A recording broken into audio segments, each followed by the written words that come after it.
Hey guys, welcome to another special edition of Stoppage Time, in-game wagering. I want to thank everyone on this 4th of July for coming out or waking up this morning before you start your heavy drinking. Hopefully you guys have a safe and happy one. Nick, welcome to the show again, buddy.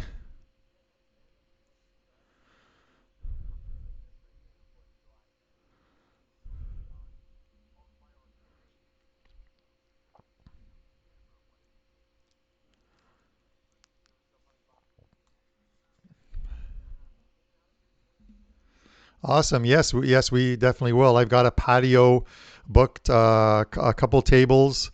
Um, 8 of my friends or 7 of my friends joining me, so it should be a good time. As the game is about to start in about a minute or so, we're doing the Derby del Mole, the Turin Derby from Allianz Stadium in obviously at Juventus' home stadium. These are the pre-match. We're saying they can't hear Nick, so let me work on Nick's mic here. Where are we, Nick? So guys will have to excuse me. But Nick, give us a shout out here. Let's see if we're hearing you okay. Can you hear me? Yes, I can hear you. Can I be heard on the TV or on the on Sorry, that it's that one glitch that we seem to have. I can hear it on YouTube. I think we're good. Okay, we're all good now apparently. So, all right. So these are the pre-match wagers that we've put in, and then we're gonna be betting a lot of this stuff in game. But we put some small stuff in initially. We took Juve minus 1.5. We took Juve to win to nil. And that's one that, as Nick will tell you, as he moves back to his right on the Trying to screen, see where so to we be can on the see screen. him. I was watching. It's delayed. Yeah. We took some exact scores. The first half 1-0, Juve at plus 220, 3-0 for the final score at plus 700.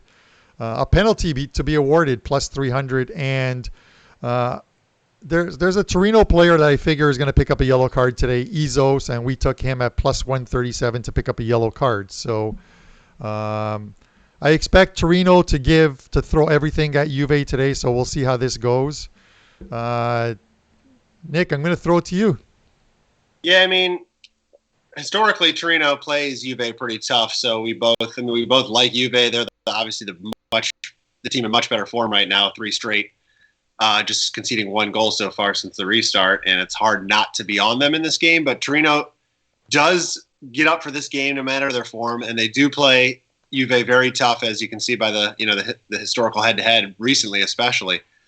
So we weren't. It's not like a play that we were like, oh gosh, let's throw the house on Juve by any means. But we still feel there's good value in the line as it is, and it's kind of like we talked about last week with United, where we felt okay, I'll say, about the line as it was. We still liked it, but we thought if it went a little while, we could get better numbers as the game goes on. So all right, well, And we that got works. and we have a breakthrough. So And that okay.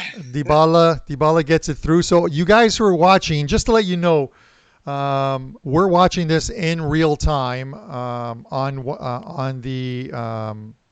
awesome. on the betting app. So it's in real time. There is about a probably with Skype there is about a 30 to 40 second delay from us talking to it actually appearing on Skype. So we're not actually delayed. It's the actual feed from Skype to YouTube in the broadcasting that's about 30 seconds delayed. But yeah, a good start to the game, and it's Dybala again. And the funny thing is, I talked to Nick last night about this. I didn't like the to score odds on Dybala and a couple of the players because I thought Sarri might be making a change to the team because they, for some reason, had an under 23 forward as a possible player in the starting lineup. And I talked about on Stoppage Time on Friday about the fact that Juve's next 5 games will decide whether they can win this title or put Lazio back in it. And they got AC Milan up next in 3 days, Atalanta a few days, about a week after that. So it stood to reason that he could rest some players. So we skipped taking Dybala. He's now scored in every game since the restart. 4 straight games, 4 goals. Yeah, and that's okay. I mean, the player props like that you're not going to be. It's not like we're putting a lot of money on those. We talked about before the game. One of the things we were going to look at here is Juve. We like them to win first half. All right, and the line was at minus 135, minus 140 to do so. So we were kind of hoping for not a goal in the first 2 minutes. Well, of course we'll take that because we have the full match wager on them. But as far as live going, we were looking to possibly take them maybe minus 110, maybe even money if this thing was going 10, 15, 20 minutes without a goal. But Juve were controlling. So looks like we're not going to be able to get that. I doubt we're going to have any line that we're going to like, as we go forward, for at least for the first half. So, sometimes people I've seen, I don't know if it was during yesterday's show, Stoppage Time, or I think it was, there was somebody was asking about, if you like, why even bet pre-match if you like a team to win or whatever, and you want to get a better beat on the number. And this is a good reason. I mean, if we didn't take Juve pregame, you're not going to get Juve minus 1.5 right now. What is the current line, Carm? Is it? Obviously they're minus 1,600 on the betting line, which you can't take. The only thing you can take is the in-game Asian line, where if you lay 1.5 now, they still have to score another 2 goals to cover that line, and you're getting like plus 110 on it. You could take them minus 1 at this point. But you've got to lay about 30 cents juice on that. So it's one of those things where now that's where those lines are at. But 15 minutes from now, you'll get a better price if you if you want to make those. Tanner says, can you guys share the pre-match next time on the live show before it starts?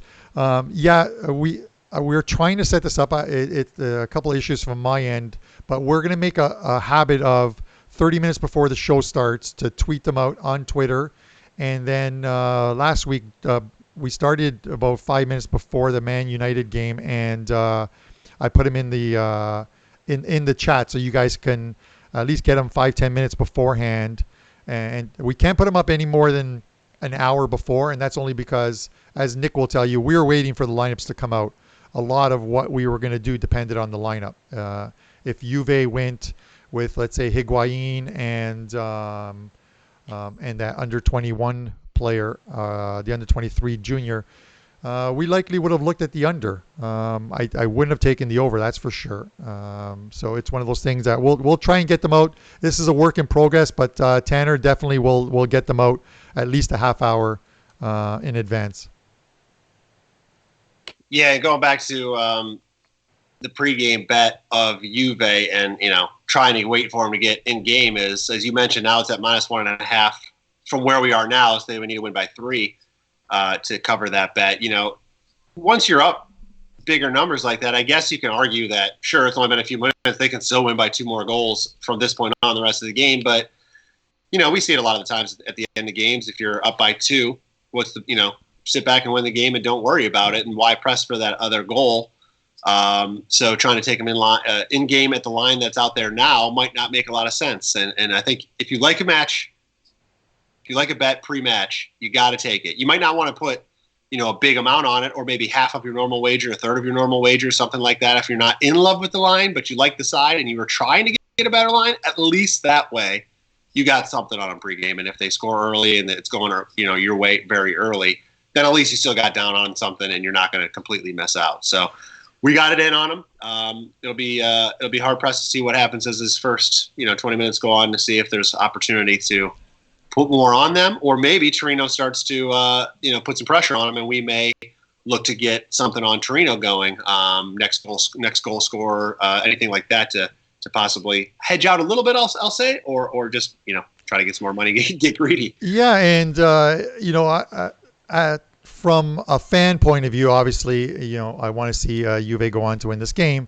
But from a in-game betting show perspective, it would probably be good for us if Torino got a goal to open up some a lot more bettable lines. Like there's some lines out there that we'll be able to get into, but nothing that's bettable at this moment. So as we go and as the game moves on, we're only in just under the 10-minute mark here at 9 minutes into the game. So we'll see what comes of it, and we'll have to look at some of the other markets within this game. And like Brian Silverstein asks, what other games we have our eyes on, and that's something that we can also discuss sort of moving forward as well too. Brian Watson, thanks for joining us. Good morning. I see Zeke's in there. His team has a big game today. Maybe we can talk about that a little at some point.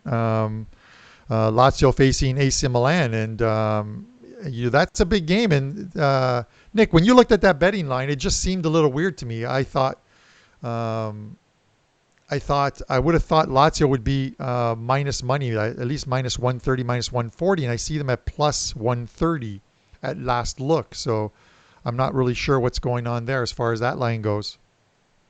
Yeah, it seemed you're right. I agree. I thought it was going to be minus 110, minus 120 at the best. So getting plus money there seems like pretty good value. I'll say this: AC Milan actually has been playing pretty well since the restart, and we know Ibrahimovic isn't playing, but they've been playing very well, and maybe that has something to do with it. Lazio coming off the loss against Atalanta, maybe something there. I don't know. It seems too good to be true. Yeah. I do like Lazio in that game to win, and I think there is value in that plus money number. So probably another game I'm trying to get down on a little bit more, and we'll see what happens in the game. Yeah, I'm looking right now at the at flashscore.com, and I'd have to look into this further, but they have Immobile as not playing today, will not play today. So that means not in the lineup and not in the bench. And when you talk about Immobile, you're essentially talking about the guy who leads the league in scoring with 29 goals and 8 assists. You take that out of the lineup, and that's going to hurt that team. They seem to have a few guys missing. Casado is not playing, so maybe there's a long list of players that sort of evens this out. So maybe AC Milan getting half a goal, if you can get half a goal, it might only be a quarter goal, might be worth a play here. Yeah, true. Without him in the lineup, that changes things up front for those guys for sure. Trying to YouTube account got logged out, so I'm trying to log in over here. Through this game. While you do that, as Lawrence would say, we're going to do a little bit of business. A couple promos up on that screen. MLS kicks off next week on the 8th, Wednesday, with a couple games. You've got David Beckham's Inter Miami facing Orlando City, and then that's at 8 o'clock, and then at 10:30. And these games will be on TV, so that's great as far as that. This is a sort of a World Cup type format. You've got the other expansion team, Nashville, and they face Chicago Fire. So a couple games there. I've got a couple plays up. Myself, Nick, and Pavlos, the three of the four soccer guys, will be doing MLS. So you can buy that package and get every single play. And I think Nick is doing something similar to myself. You can correct me if I'm wrong, but I believe he is, where on every single game we'll have a side, a total, or a prop bet. So if we don't like the game or we don't like the total, we'll at least put out a prop bet. So it's something that if you guys are watching the game, one or two prop bets in that game, so you've got something to watch and wager on. Yeah, I'm doing the same thing, and I have the first two games up and loaded right now, ready to go. So it's I can't wait for the tournament to get going. I've been missing the MLS. It stinks for those guys. I mean, they work so hard to get ready for the season. They played 2 weeks, and then they got shut down, and they got to do it all over again. So I feel real bad for those guys, and I'm excited to watch this thing come back. I think we'll see some good fun matches. I've been looking at the schedule. It's interesting to see that you got some games real early in the morning in the United States, and then you got games late in the evening as they try to avoid the summer heat in Florida. So that'll be fun to to watch as we go forward. So early action in the United States is something we're not used to a lot, at least. But of course, being here where we are, Carm, we get all the European soccer games early in the morning this time. So it's another fun thing to wake up to and be able to watch some games. Yeah, I'm gonna have to give my wife a picture of what I look like, and then say, so I'll see you at around 1 a.m. or something like that, because I'm going to be watching a lot of it. My soccer day started today, Nick. I know you get a lot of it, but you also have a newborn, so you're waking up for different reasons at 5 a.m. in the morning. But I was up this morning watching. I watched a game I had some action on. It wasn't a client play, but I watched the K League One Ulsan game, and they won that game fairly handily. And then I watched the Norwich Brighton game as well too, which was 1-0, and then that just led me right into watching the Man United one before these games popped out. So I've gotten my fill so far. How did I was looking at that Olsen line? I didn't end up taking anything in that game. I didn't look at the final score yet either. What was the end result there? Final score in that game was I think it was 4-1. Yeah, 4-1. So okay. At 3-1, I started to zone out a little bit because I started to get a little tired. But and I've still got a lot of soccer to go here, because there's a good game at 12:30, which will be on while we're watching the second half. But Wolves and Arsenal, and then the Chelsea Watford game as well too. So there's quite a bit going on as far as action wise. So we've got quite a few games. I think the Chelsea game will probably be the last one I watch, and then get ready for my 6 o'clock patio. So I'm kind of looking forward to that. But we're going to get some bets in. I'm looking at the lines. I think it's still too early. I think at the 20-minute mark is when we'll see. Generally, we'll see some numbers start to drop. We would have seen some better prices if this game was still scoreless. Obviously, it's not. But I think we're going to find some good prices at some point. We'll scour through. If anyone has some comments or questions, let us know. Tanner says Norwich looks defeated. They do, and this is one of the things last week when I released a 5% play on Man United, Man United against Brighton.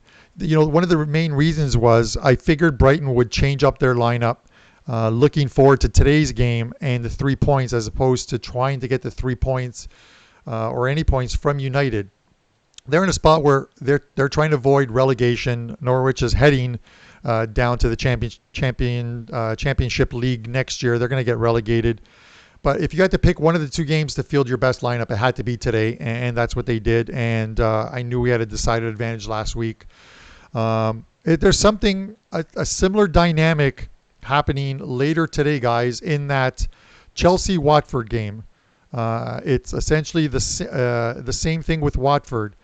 They're mired in a relegation battle right now, trying to avoid it. Points are important. They play Chelsea today at Stamford Bridge, and then in 3 days' time they played at home against Norwich. You have to figure if the manager is going to put out a lineup to try and win one of these two games, he's more likely to put it out in 3 days on Tuesday when they face Norwich at home. So I think they rotate the side a little bit today. What do you think, Nick? Yeah, I mean, it makes sense to play your best hand in your most winnable game, right? So I agree with that. I think they may not make any moves at all, but if they're going to, that would be the game that you're going to have to see it. But of course, that's where, I've had questions before of, why take a match 2 days ahead of time or 3 days ahead of time or even a day ahead of time as opposed to an hour before the game once you know the lineups. And it's for things like that where you might not be certain of it and you want to confirm the lineup, but at the same time there's uncertainty in the market as well without knowing the lineup, and they have to set the price, they being the bookmakers have to set the price based on probable lineups or who teams are usually putting out there, not what they think is going to happen.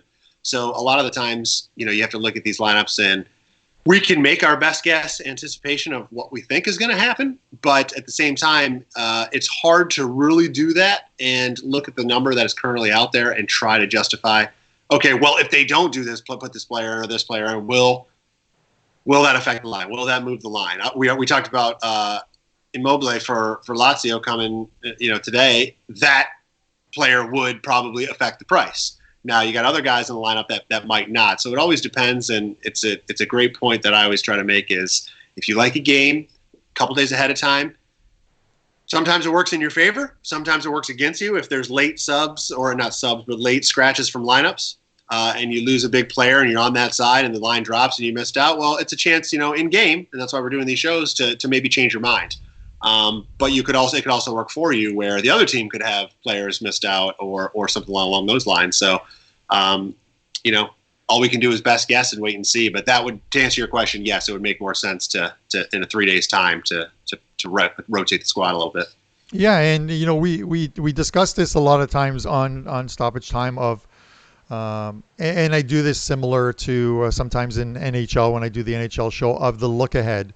And the look ahead is essentially just looking at a team's schedule and the days apart and which games, especially for the relegation-bound teams late in the season that need a point here or there, which game offers them the best chance or value at winning or picking up points.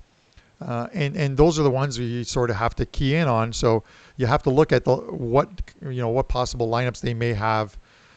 In hockey, not to compare the two, but in hockey, the back-to-backs, you almost never see the same goalie in back-to-back situations. So it's one of those things. You look at, because we're doing the Juventus game. After this game, they play AC Milan. Then they play Atalanta. But then before they face Lazio, they play at home against Sassuolo. If you tell me that Juventus is going to have the same starting 11 for that game that they have today, I'm going to tell you that you are on some weird kind of edible or drug. There is no way. If there was ever a game, I have to believe, if they go in with a 4-point lead over Lazio into that Sassuolo game where they rest Ronaldo or Dybala, a couple midfielders, and get Chiellini back into the lineup. He's almost ready to come back. He's almost at match fitness. That's the game where they do it, where they're at home, and they're probably going to be a 2-goal favorite at the very least, maybe 2.25. That's where you rest the guys ahead of the Lazio game. So that's what I talk about looking ahead.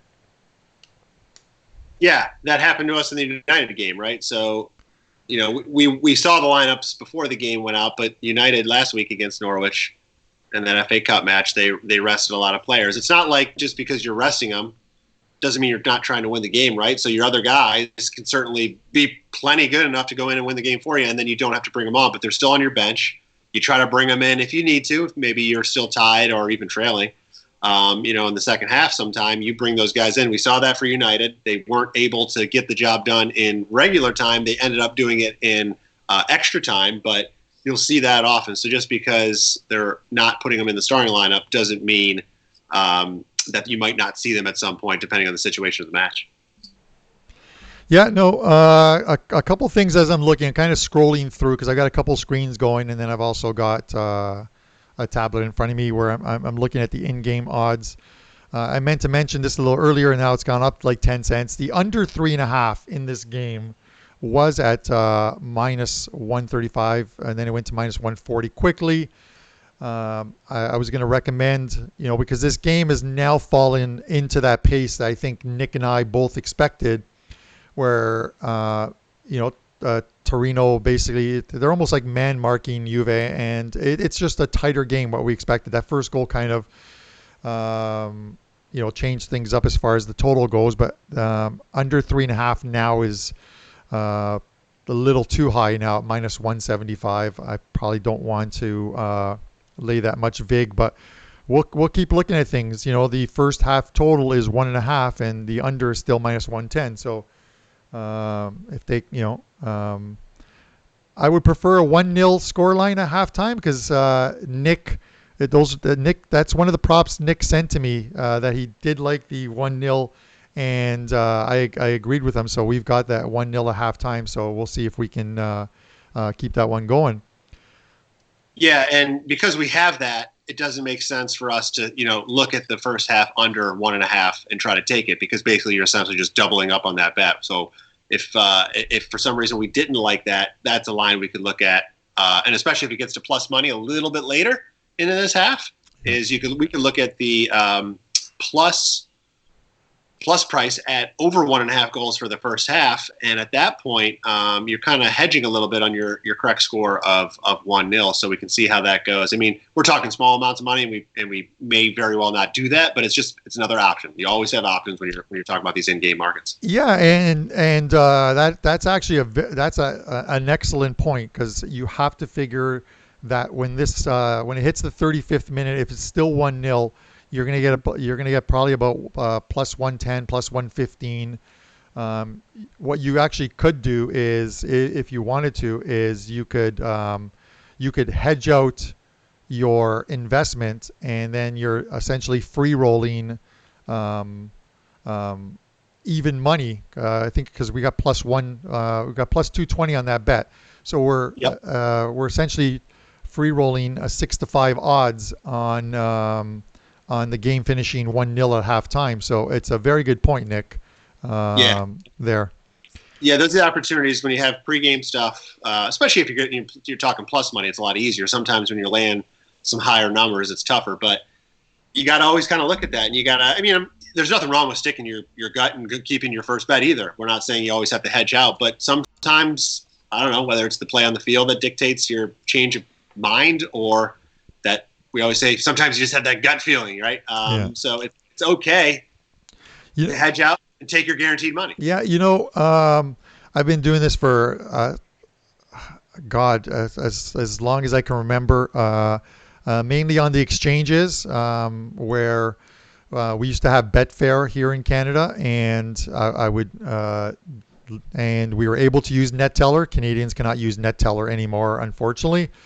And I could move money back and forth, but on the exchanges, I would, scour the card for the week, pick 3 or 4 games throughout the week, and I would bet the line that offered the most value. And then once the game started, I would offer, 30 minutes in, the opposite side and the draw.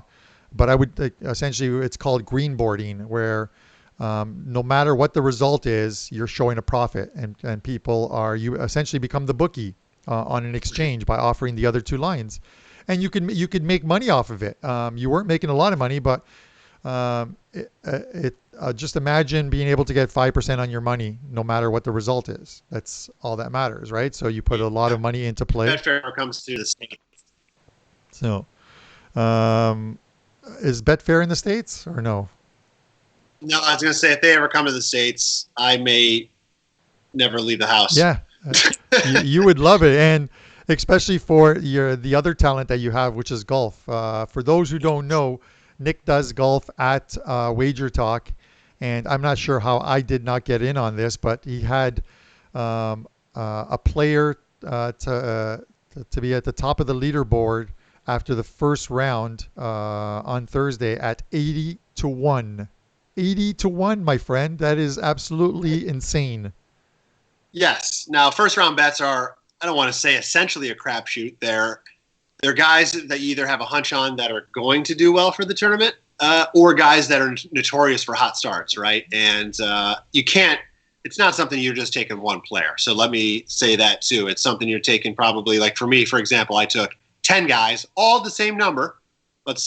Right? So now my odds essentially dropped to 71-1 is what I ended up winning on that bet. But they're all guys that are in the neighborhood of 50-1 to all the way up to 100-1. So those type of markets are awesome in golf to make. You're not putting a huge percentage of your bankrolls on it, obviously, at those, because they're not hitting a lot. But you don't need them to hit a lot at those odds. But they're fun bets to make. I'll have to text you next week for those, Carm. I'll give them to you. Yeah, you definitely have to. It's it's kind of like I get the occasional text message that I'll get from Kelly in Vegas, where I went 3-0, and okay, well, we have a second goal scored by Juve, um, and it looks like it's Dybala again. Yep. Oh no, it's Quadrado. Oh, Quadrado scores the second one. So um, if you like the over is -1.5 is looking good. The Juve to nil is looking good. The 3-0 exact score is looking good. We still need some penalties, yellow card, and unfortunately the halftime wager is the 1-0 is a losing wager, but we'll have some losing ones. We're going to have more winning ones than losing ones. So Quadrado on the board. I wouldn't have picked that one. Listen, this is so far this is fun. It's complete polar opposite of last week, right? Last week we had a pregame match bet and it wasn't coming to fruition early, so we were trying to figure out a way to double down and see if there's opportunity to continue on that line. And here we've essentially, if the game ended now, we have the pre-match bet line covered, and we're happy with where the game is right now. So It's just a different conversation we're going to have as this game goes on about, all right, well, where do we sit now? Do we want to start to protect ourselves a little bit? Do we, and you don't ever have to, hedge all of your bet out. You can always lessen risk as you go too. So we'll see as this goes. I'm seeing right now, as we just talk about the game, what are we seeing, right? It's pretty much as expected. I think from here on out, it's going to be Juve controlling the game, not taking any risks, not giving Torino much of anything. I haven't seen much from Torino so far, and I don't expect there's going to be any change in that. So it's going to be hard to want to find something on Torino. I think their best bet might be something early in the second half if they can, come up with a game plan at halftime to come out in those first 10 minutes or so. But it's going to be probably hard. And, why? If we're liking the position of the game, why try to hedge out or why try to protect also? So we'll talk about that as the game goes. Right. I am going to give you next week, unless obviously the guys following along, you can pick. You can throw out some. Obviously, other than questions, throw out some games you might want us to cover. I prefer to do these early ones, let's say 10 or 11 o'clock. Reason being is, especially for someone like Nick who has a newborn. He wants to spend time with the family in the afternoon on a Saturday after doing a lot of stuff during the week and working. So we tend to look at these ones. It's a shame that next Saturday, this game is at 3:45, but this would have been the perfect game for you and I, Nick. Atalanta, Juventus. Oh my God, we might have to figure out a way to do it. I can't wait. I absolutely can't. I am telling you, and I say this as a true fan. Every time I watch the last 2-3 years, this Atalanta team play Juve, they absolutely give them fits. It's one of those games where I'm not looking forward to it. This is a game where they could very easily drop points and drop all 3 points at that. Yes. Atalanta they're scary to play. If I'm in the Champions League right now, one of the remaining teams left, that is the team I least look forward to playing right now. If I get drawn against them, I'm just going, shit.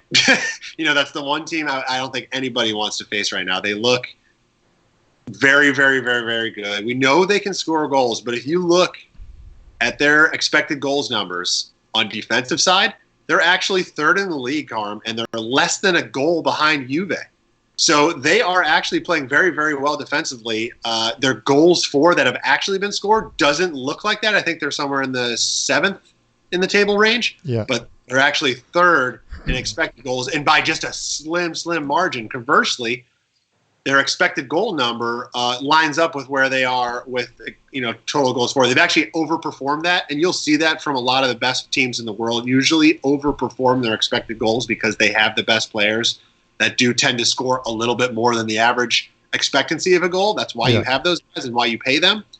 But so is everybody else. The margin of difference between their actual goals scored and the rest of the league, like Juve, Lazio, is the same on the expected goal side. But the difference is that their expected defense is that much better. So they're a scary team. I can't wait to watch that game. Yeah, definitely, and it's one that if we can do the 3:45 show, we will. It should be a very good game. So it won't be one-sided. These are two teams that are going to leave it on the field. Brian mentions Liverpool tomorrow. Yeah, they play Aston Villa. It's one of those games where like Liverpool essentially has nothing to play for.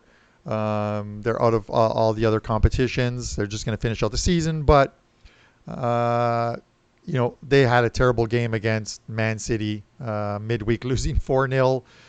They're coming home. Again, it's an empty stadium one, but this is a game where, if you read any of the stuff, Klopp said that, he's still going to put his regular guys out there. The young guys aren't just going to be given Christmas gifts, to use his words, in starts and stuff. And, the one little thing that I always think about is sometimes is revenge. And if you'll remember, when Liverpool were in the middle of just a ton of games in a small period of time. They were in the EFL quarterfinals. They decided to play all of their under 23 players against Aston Villa at Aston Villa, and they were thumped 5-0. I think you back then were telling me, you sent me a message and you're like, you've got to get on Aston Villa because I'm pretty sure that they're gonna lay it on to Liverpool, and you had a play on that, a big play on that, I believe. Yeah, well, it was the opportunity was there for the rotation, right? So doesn't always happen, but yeah, that was a fun game for it. I'm looking in the chat right now.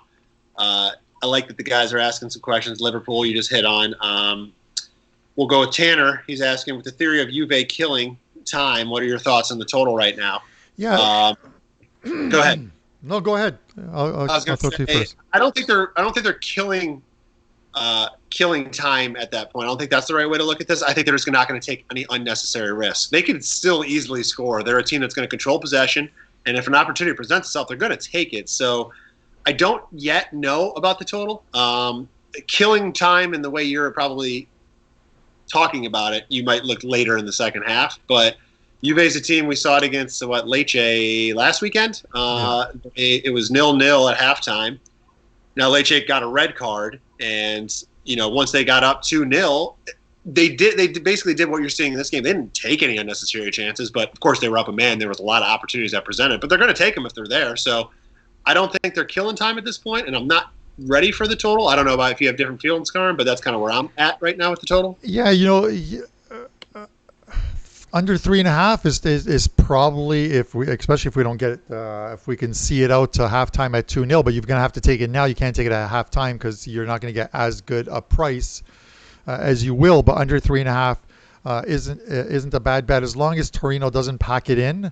It's a good bet, because let me tell you that if this score is 2-0 or maybe even 3-0, let's say in the 60th minute, you're going to see 5 changes in that Juve by Sarri in that Juve lineup, with an eye on their next game against AC Milan. So you're going to see likely Dybala come out. You're going to see you might see someone on the back line like Bonucci come out, and you get Rugani in there.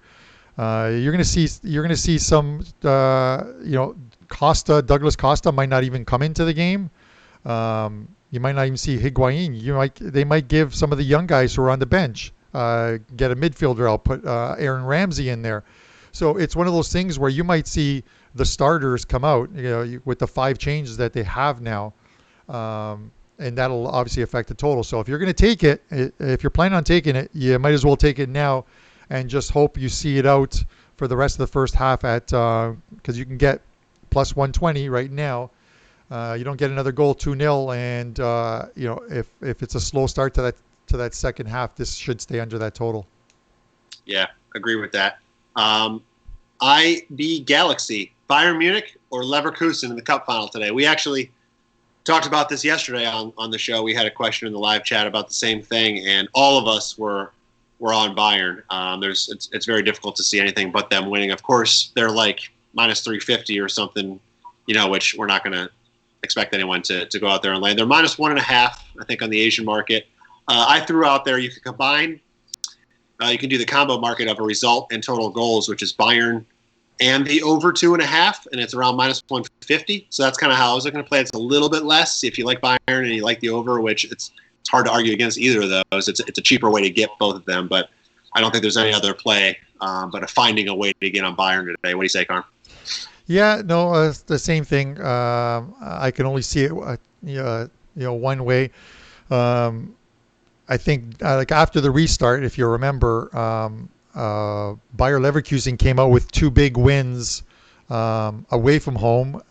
I think 4-1 and 3-1 wins. One of them was against Borussia Mönchengladbach, which I thought at the time literally would have solidified fourth spot in a Champions League spot. And then they came home and then they took an early lead against Bayern Munich and then lost that game. I think it was 4-1 or 4-2. I'm not sure what the final score line was, but United sort of took over, scored a couple of quick ones, and that one was done.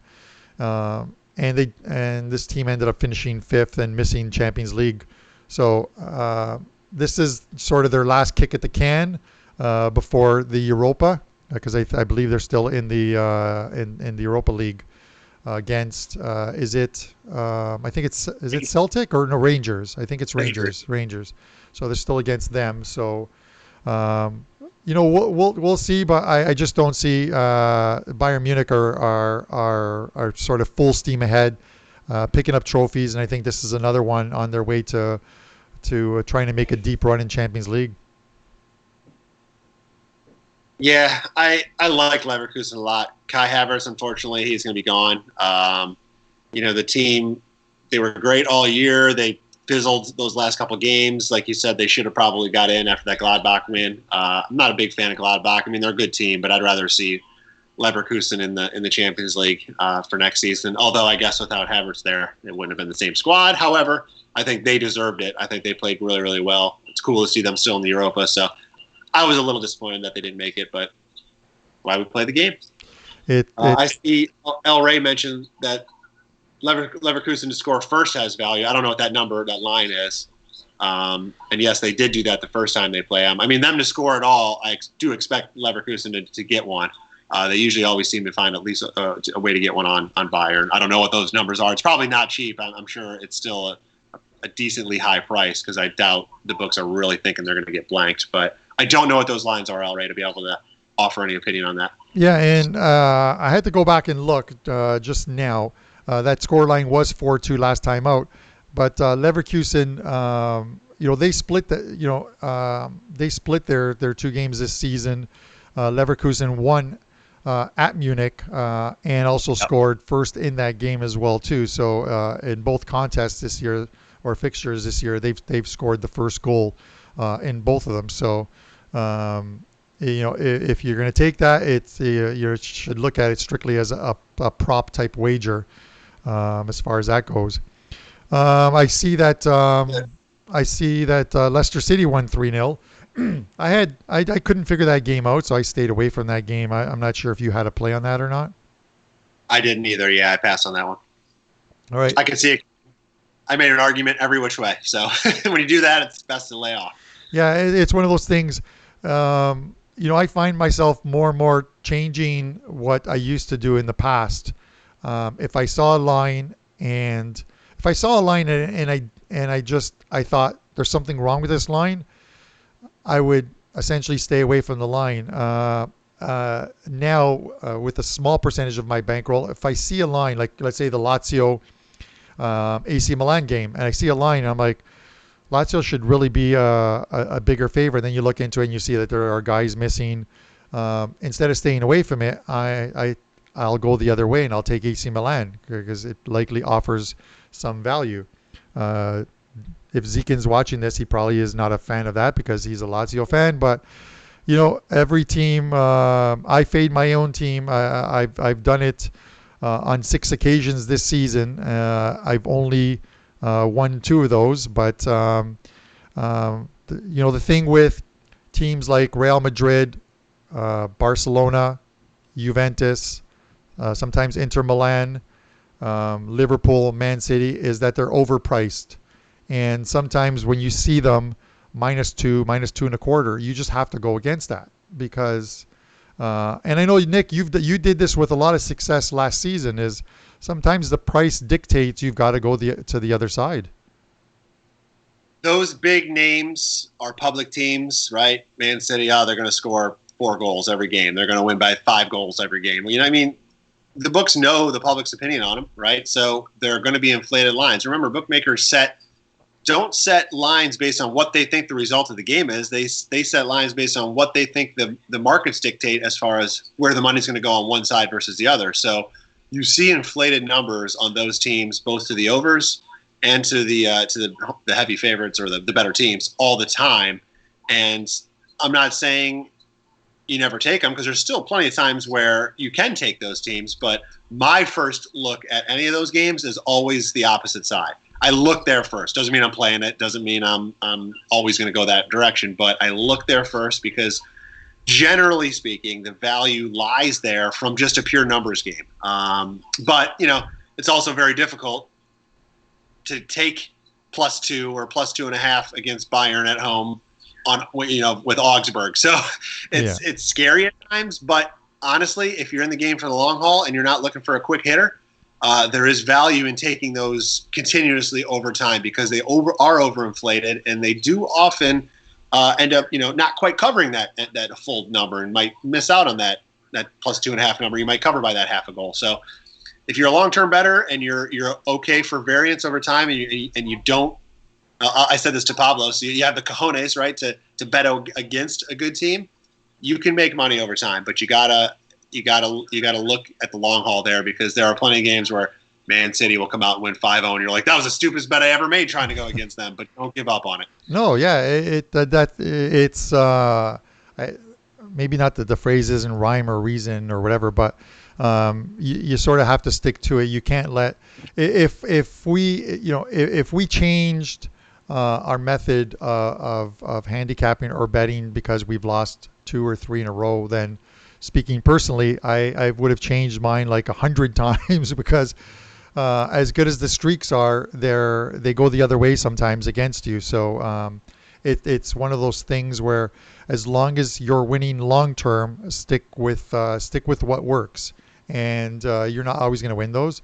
But you look at Liverpool this season; there were a lot of games where they were -2 and either pushed or won by a goal. So it stands to reason that there's money to be made there. And if you shop around, have some outs and some soccer-friendly books, sometimes you get that quarter goal that makes all the difference. And I think it's one of the things that you excelled at last year, Nick, is you were able to find sometimes that quarter goal in some of these games that made all the difference. So kudos to you on that.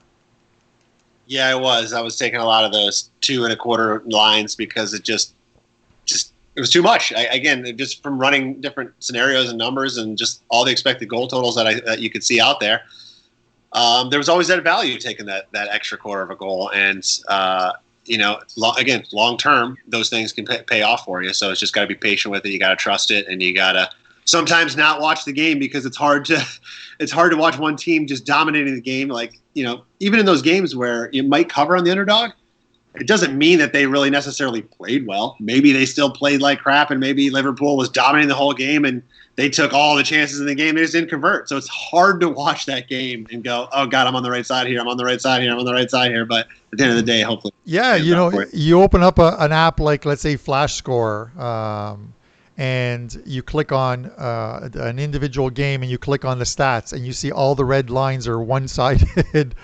Yes. You see, like Liverpool, 28 attempts on goal, 12 shots on goal. The other team has 2 shots, 2 attempts, 1 shot on goal, and the final scoreline is 1-0 Liverpool.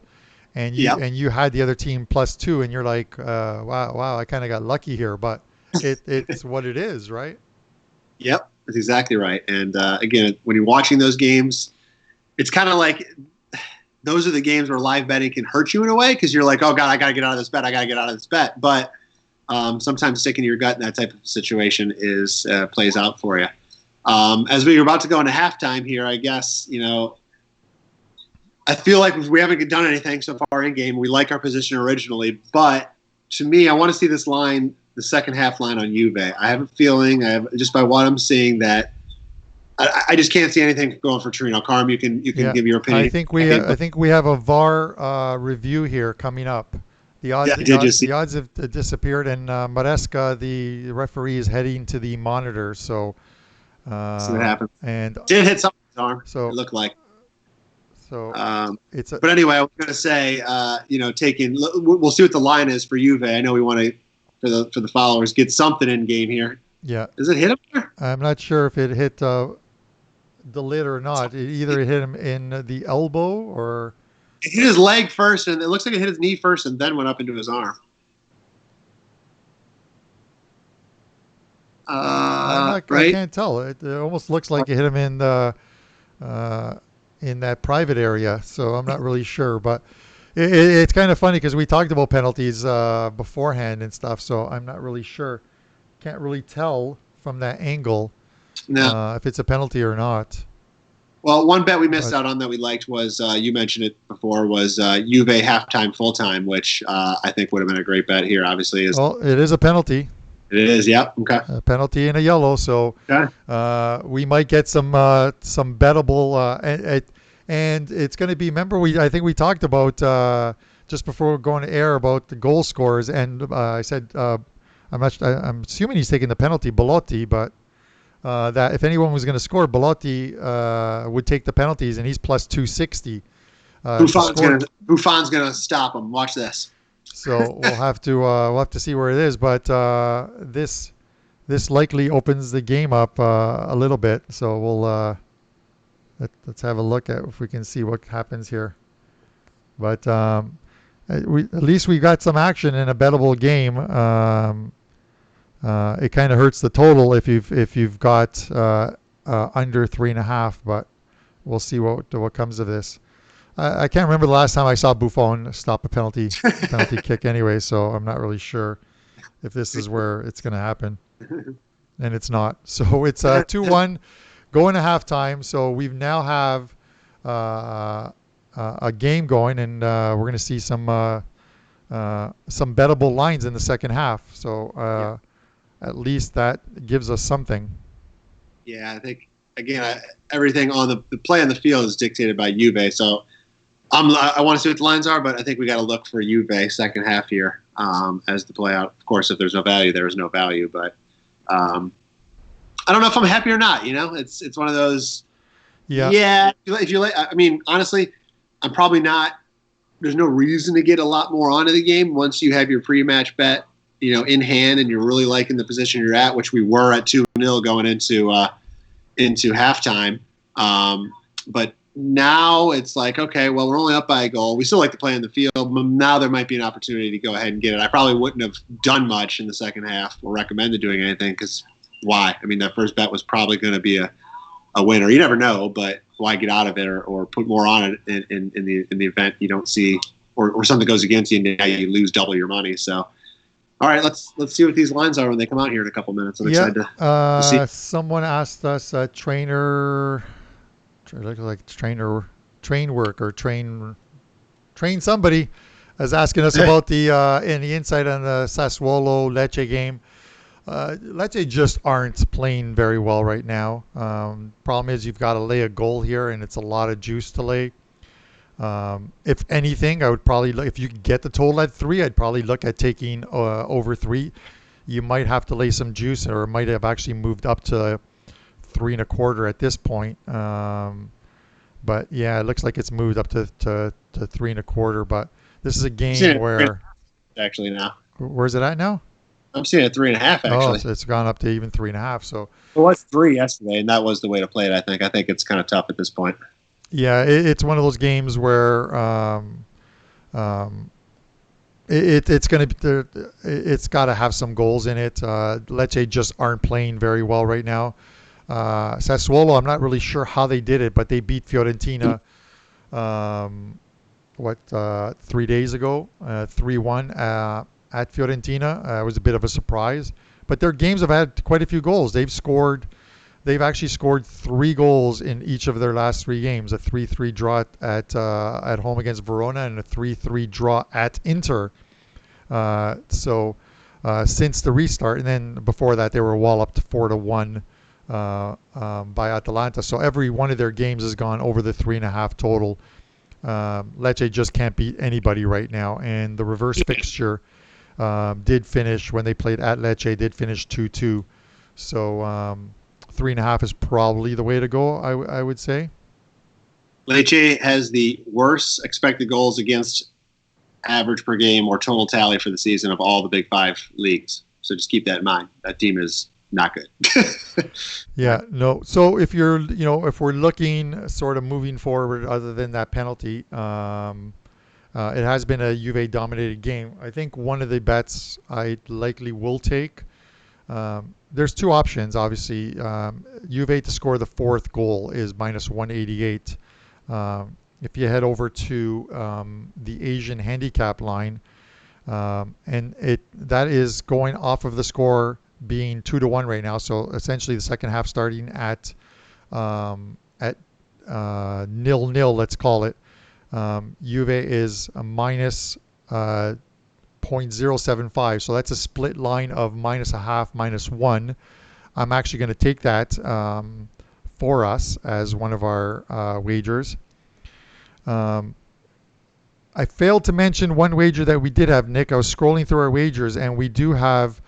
I think I didn't mention it. We have halftime, full time on Juve minus 120. So that's a wager we still have in play.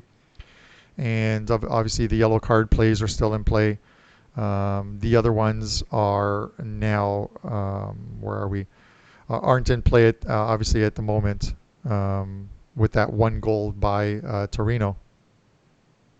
Yeah, we were both just talking about it. I think Juve to win the second half at 2-0 was probably a play, and now at 2-1, I mean the game's not far from over, right? One goal, we're back to a draw here. So Juve's got to come out. They got to play strong. I think they're going to win the second half. I think they're going to take that.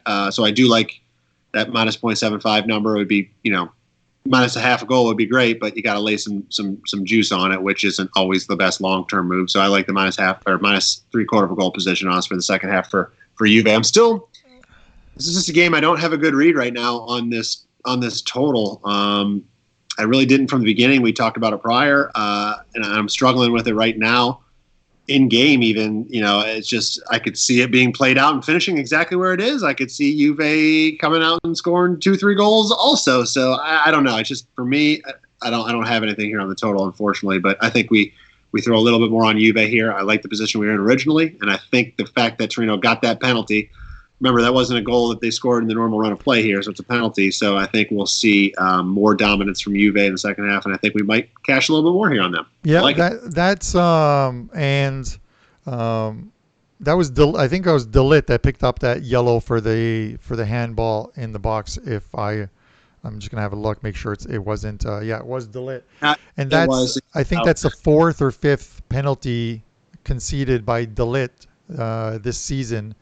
And it's one of the reasons why I think there was a stretch of about 5 games where he was on the bench. So he's probably not going to win any accolades or anything from Juventus manager Sarri right now, because 2-0 at halftime, and let's say 2-0 at the 60-minute mark would have given the managers a chance to rest some players in the second half. At 2-1, this game is still in the balance, but I'm gonna we're laying the minus 0.75. I think Brian asked me to repeat the bet, so it's minus 0.75. So what that means is it's a split Asian line of minus a half and minus one. It's the only thing that they offer, unless you take the full one. So half of your bet, if you bet 100, 50 of it is on minus a half, 50 of it is on minus one. So if they outscore Torino by a goal in the second half, you'll win half of your bet, you'll push half of your bet.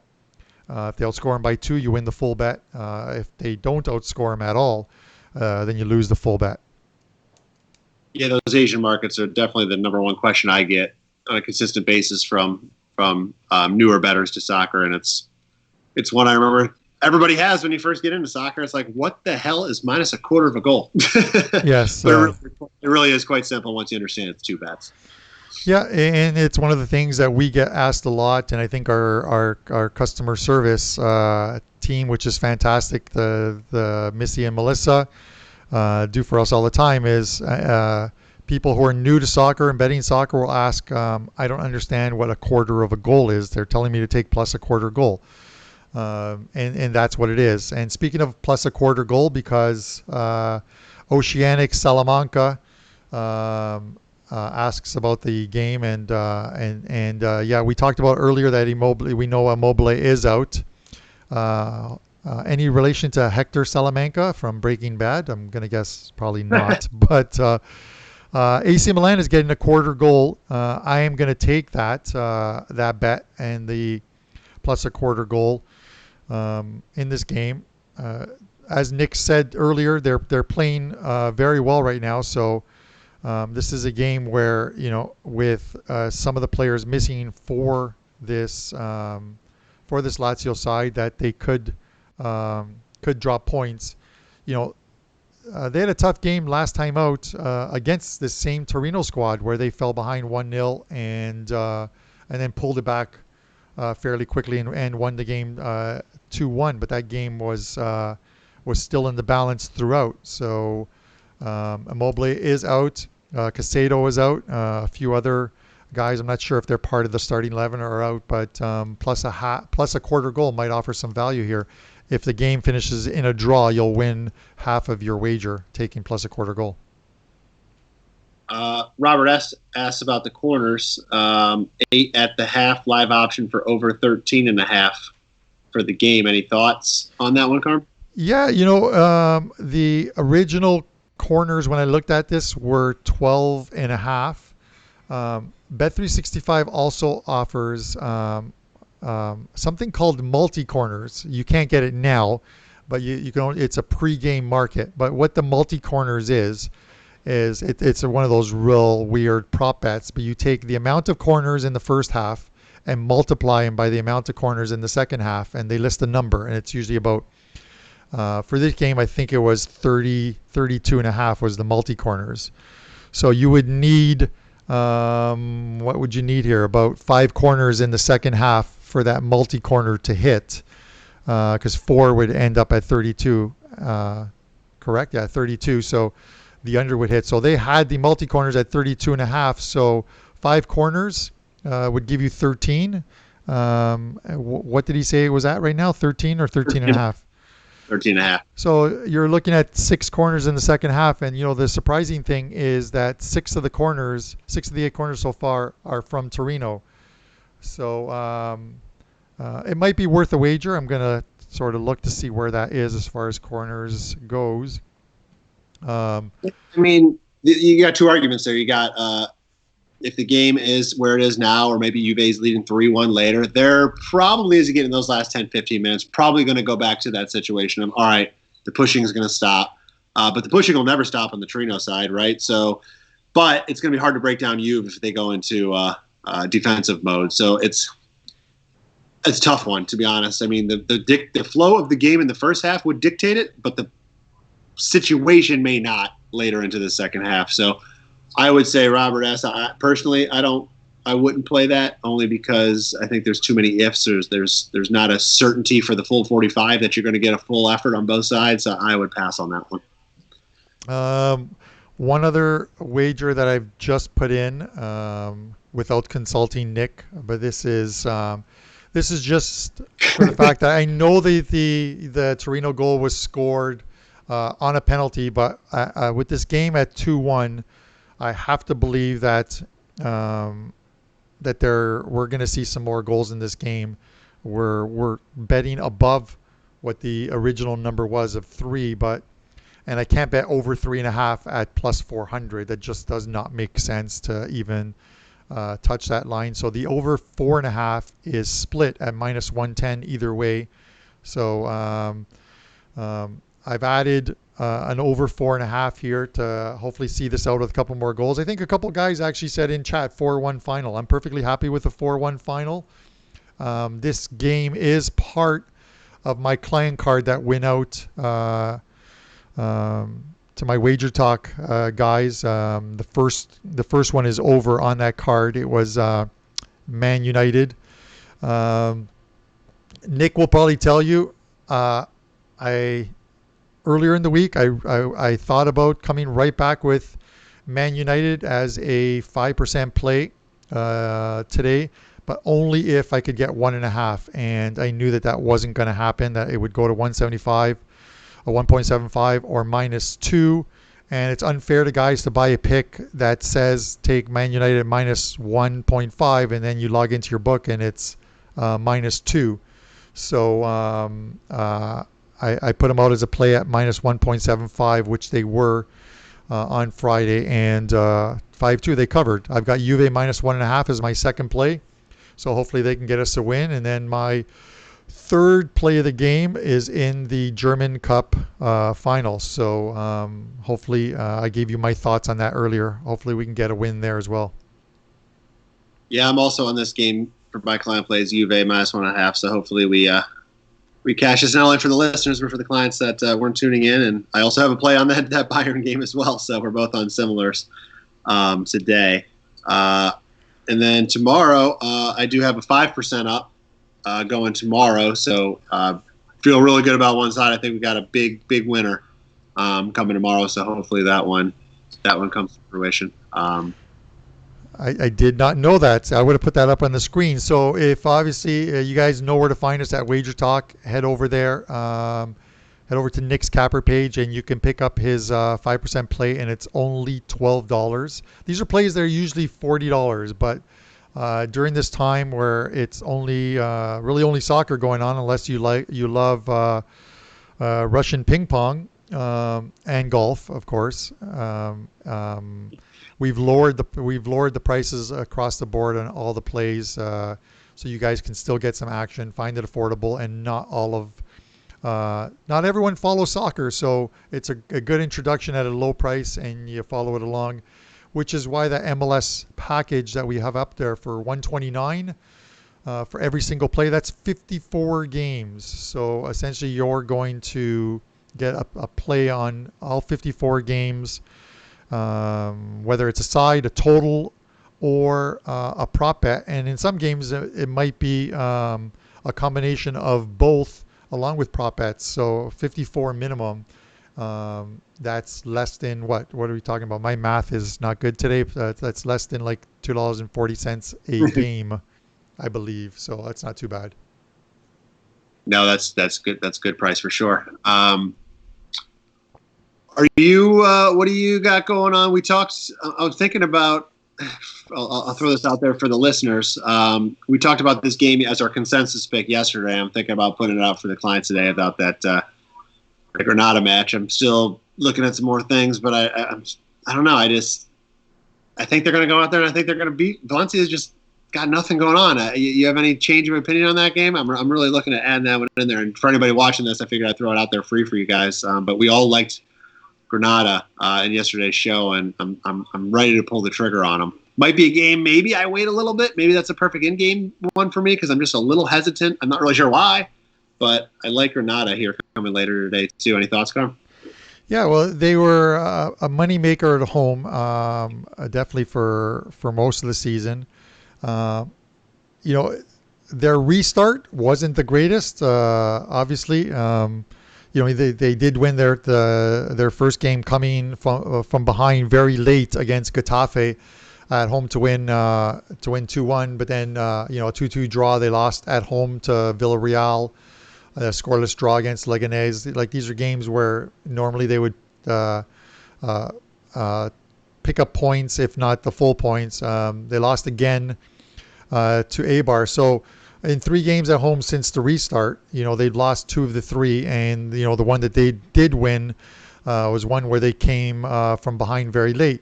But they did look good last week, a few days ago, beating Alaves on the road. So it's one of those things where sometimes momentum takes you in the right direction, and that's one of the things. You know what I mean? Like, they haven't been blown out in their losses, 1-0 and 2-1. And Valencia, you talk about teams that have not looked good since the break. Valencia is one of them.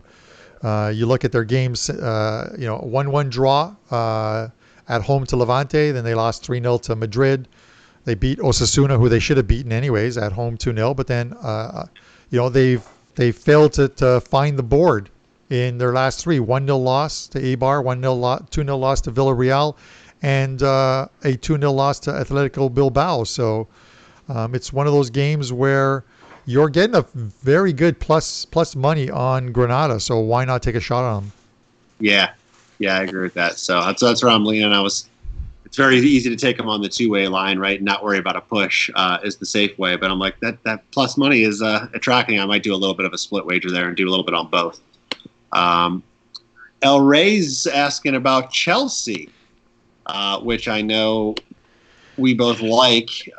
Chelsea, I think, is after that, disappointing game last time where they were losing. I think this is a great rebound situation. Watford's fighting against relegation, but listen, Chelsea, they lost to West Ham, but they still were the better team in that game. I mean, West Ham scored a couple good goals, there's no doubt, but I think Chelsea still were the better team overall in the game. And 90 minutes, anything can happen, right? So I think this is a huge spot for them to rebound. I think they should have no problem with Watford. I was looking at the total team totals, which looks like it's at 2. If you could get that at 1.5, that's a no-brainer to me. But 2's around plus 110 or so on the team total for Chelsea. I think they're going to get at least 2, probably 3. So sometimes the minus 1.25 line or minus 1.5 line. You never know with the Watford, but I think Chelsea's the way to play that, and I do like the team total on them as well. Yeah, and it's still too early to see lineups, but I know we did talk about this. In sort of looking at at Watford, and this game is, you have to expect that that was an ugly looking game by Chelsea against West Ham defensively. Azpilicueta did not look good. I'm getting these Spanish names down pat today, baby. Arrizabalaga, he did not look good in goal. The two Spaniards let us down, unfortunately, in that game because I did have Chelsea in that game. So hopefully a better game from them this time out. It's one of those things that they have to really shore up that back line if they want to be a team that competes for the title next season, along with the two Manchester sides and Liverpool. They're going to need that help, definitely. But also from the Watford perspective is that's why I want to see the lineup is. I actually believe that there's going to be some rotation to that lineup for Watford because in the grand scheme of things, the 3 points in 3 days against Norwich is the most important thing. So I don't know if you want to risk losing a player or two today. Maybe you rest a couple guys, kind of like what Brighton did against Man United, and go from there. Hey, we've got a goal in this game. We're all even now. We're even at 2.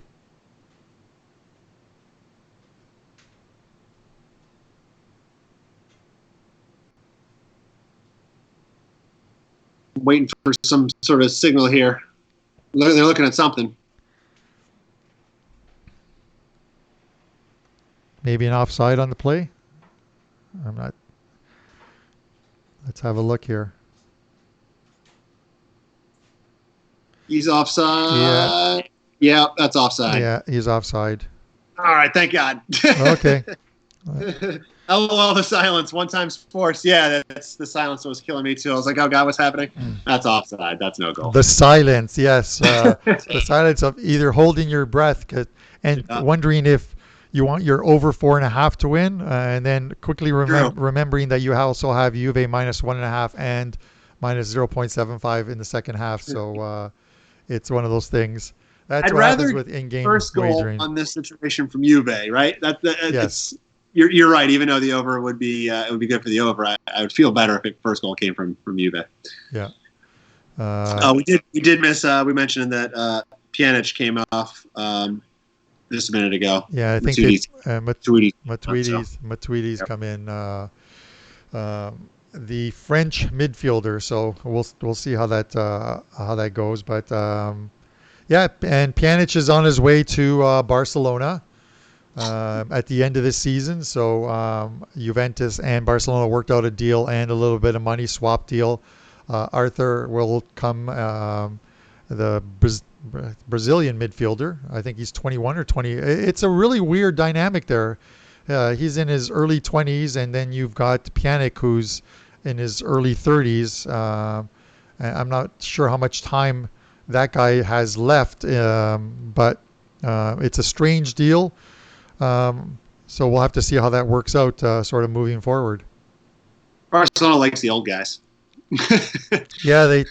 There's a story on the whole Messi being unhappy and breaking off contract negotiations and stuff to re-sign, and it's always funny that I know it's meant to sell newspapers, but the minute it's like, oh, this player is unhappy, there's 5 news articles of him going to Man City, going to Juventus, going to Inter.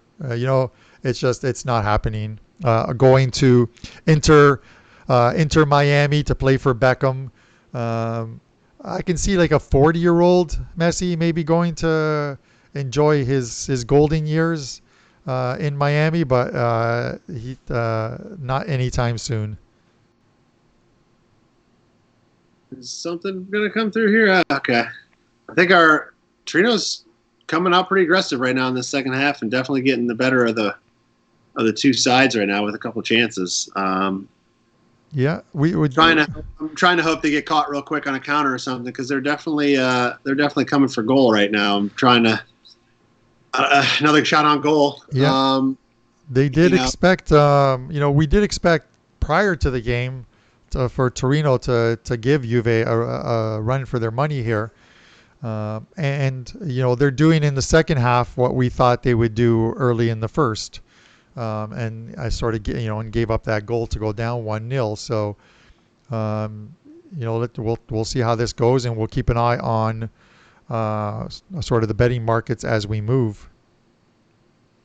Yeah, I think we got to survive another few minutes here, and I think it's going to fizzle out. Kind of the first 10 minutes of that second half, you can catch somebody off guard, but I think Juve's going to hopefully. Reel it in a little bit and maybe strike them on the counter or something as they're trying to push so hard to get this second goal. Yeah. Elray asks about the Nathan's hot dog contest. I do not have any action on it, but I do believe that one of the WagerTalk guys, Johnny, I think he posted on Twitter and talked about it on his show. I think he said he was taking under 73.5.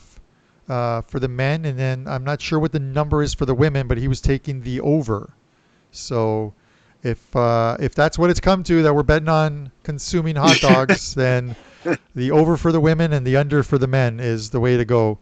And T. Carlos, Bruno Fernandes has definitely added a new element to that Man City attack in midfield. The guy's looking good.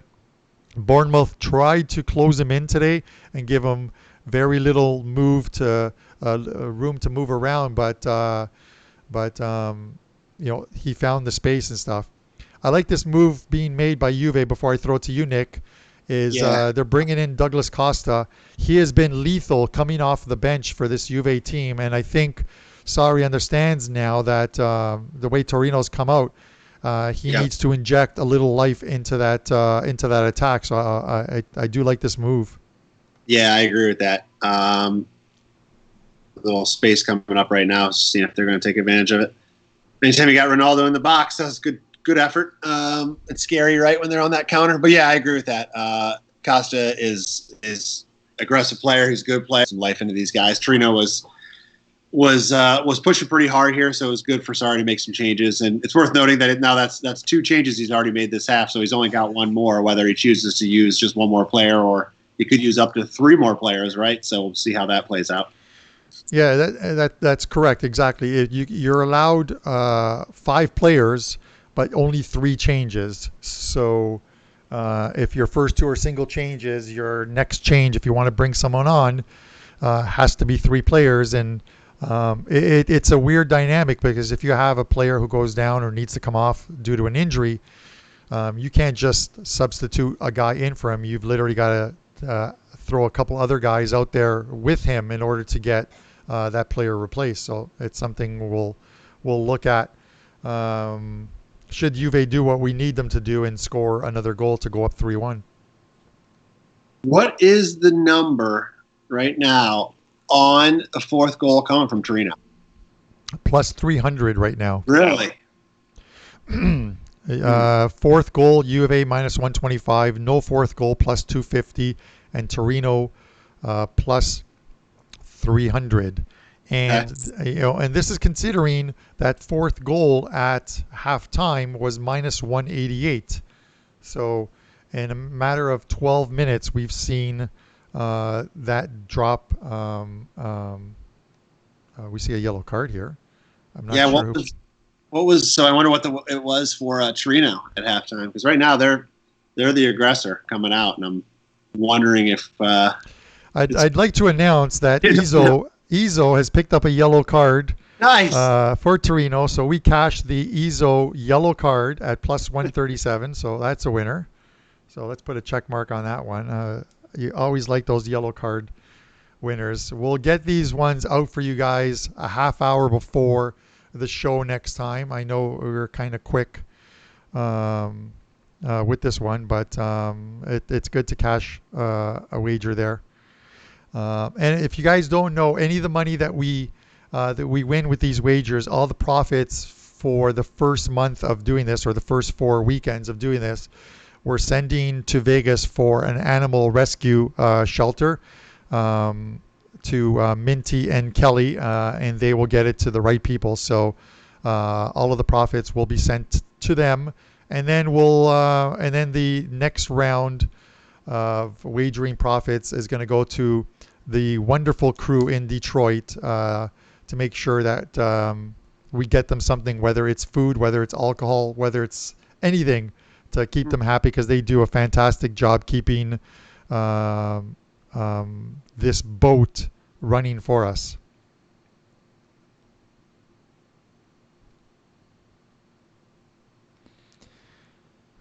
Nick, looking at anything right now? I was just watching the run of play coming from Juve. They got a shot off just over the goal. Is that a corner? Did he touch that? I don't know. My gut right now is just like not feeling great. Torino's putting some good pressure on here. I'm wondering if there's something to be. I hate the fourth goal necessarily because it is a corner. Yes. It means it's the next one. But what's their number right now to score? The Torino to score still, those odds haven't changed. They're still plus 300. Well, that's the fourth goal. What about just scoring a second goal? Just to score. For Torino to score a second goal? Yeah. Are you talking about? Oh, yep. I don't see that number. Don't see it? Okay. I'm wondering the next goal necessarily might not be the play, but I don't know. They look like they want to score here in the second half, and they're getting good pressure. Yeah, I don't see that one. So we do have 9 corners and more yellow cards. I talked about the yellow cards in this game. It was 6.5. These are small little prop bets when you're taking these yellow cards type thing, but it was 6.5. And I did tell Nick that that the official for the game, when I researched it yesterday, was Moreski, and he's done 2 since the restart and handed out 2 red cards and 11 yellow cards. So it's one of those things. So it looks like Juve have a free kick. When's the last time Ronaldo scored on a free kick? It's been quite a while. Yeah. And as soon as I say that, did he just score? Some silence in the room. Yes, he did. Ask and you shall receive. Ask and you shall receive. Ronaldo on a free kick. When's the last time he scores a free kick? And boom, he does it. That's the NFL announcer. Oh, he never misses this 30-yard field goal. Dong, right off the upright. Zane Deas has not missed a field goal from inside 40 yards in 13 years, and then wide left. Oh my God, wide left. That. All right. That wide left will haunt me. We're in good position for the overall, for the second half, and for that total 4.5 in the second half. So I think we're set. I don't think we need to add in Torino on anything. I'm glad we didn't touch that fourth goal. But that's the nature of this game, right? Torino was definitely coming out. They had the run of play going with them, but that doesn't always work out, and that can fizzle out over time. Not that that's what happened here, but you get a guy like Ronaldo. We go back to the expected goals. That expected goal total tally right there. Ronaldo's going to beat it. Messi's going to beat it every single time. So these are the type of guys, if you have them, they're going to score more often than other guys. So it's like, there's a reason you're paying these guys these big dollars. But I'm like our positions. Yeah, no, very, very, very good point. And you can, I'm not sure if there's a way of researching it right now because I can't really do it with 3 devices I'm monitoring. But I'm pretty sure that's his only free kick goal of the season. And I don't even remember last season any of them.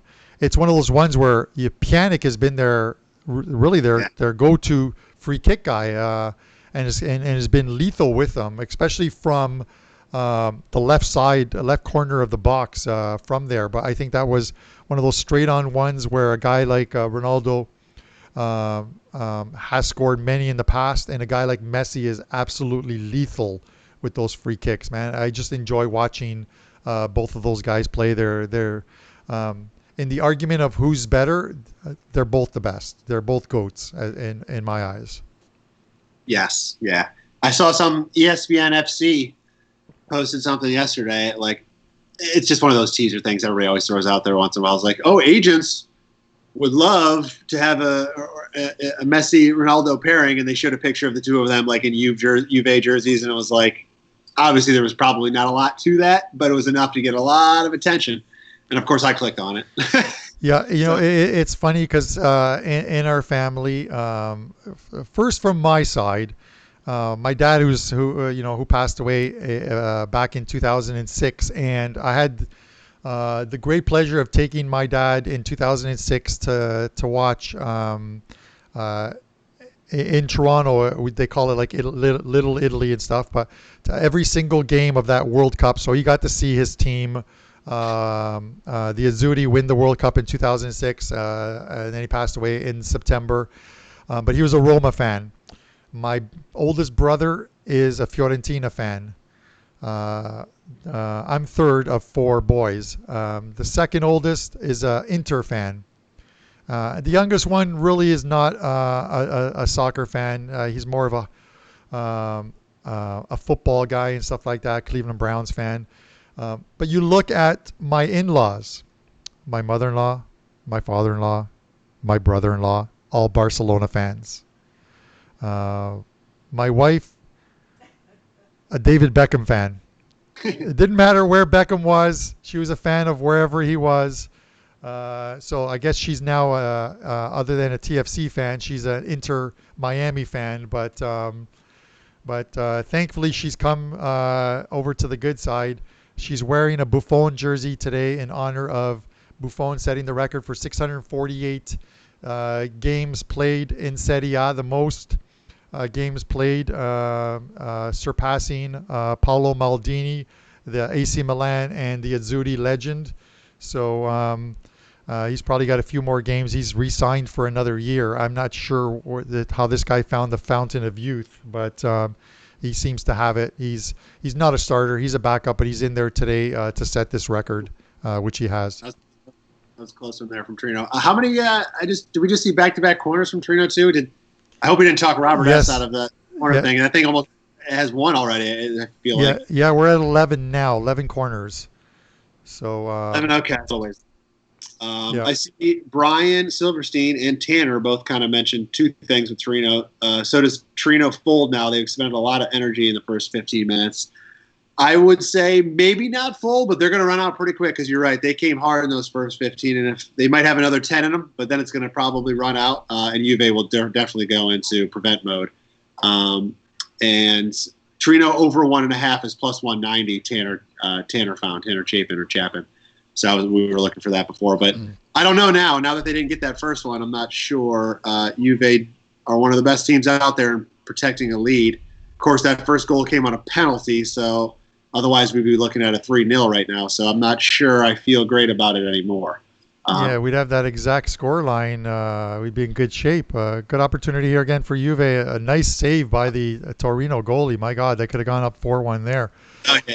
Yeah. Um, I think it makes sense to stick. yeah, There's no reason for us to bet a Torino over 1.5 goals now that we got the fourth goal. Because remember, we're on the over 4.5 live for the match. So whether Juve or them scores, we're going to cash. So no sense of doubling up on that, because then we'd only be cheering for one side more than the other. And if you were able to grab that with us, then same thing. I think you're in the same boat. So I would probably pass on that Torino one right now. yeah, and while this is an in-game betting show, and we want to give you as many plays as possible, they have to be plays that we feel are right, not just plays because we're doing a show. Because we're essentially giving you advice on to make a wager, and if we don't like it, why give it out? Because we don't want you to lose money if it doesn't hit. So it might not have the sheer volume of plays that we would normally have, but we want to get ones that you guys are going to cash with. It's funny. One Time Sports says, "Carm, grow your hair. Your wife will think you're Beckham." I think Torino have a better chance of scoring 5 goals in this game than I do of actually regrowing my hair back. I would have that horseshoe effect, and that does not look good on a man of 52 years old last Saturday,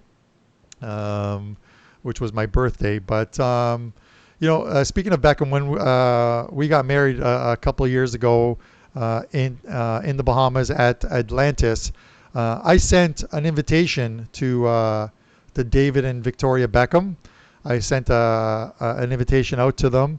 I did not expect them to reply. I did not expect them to show up.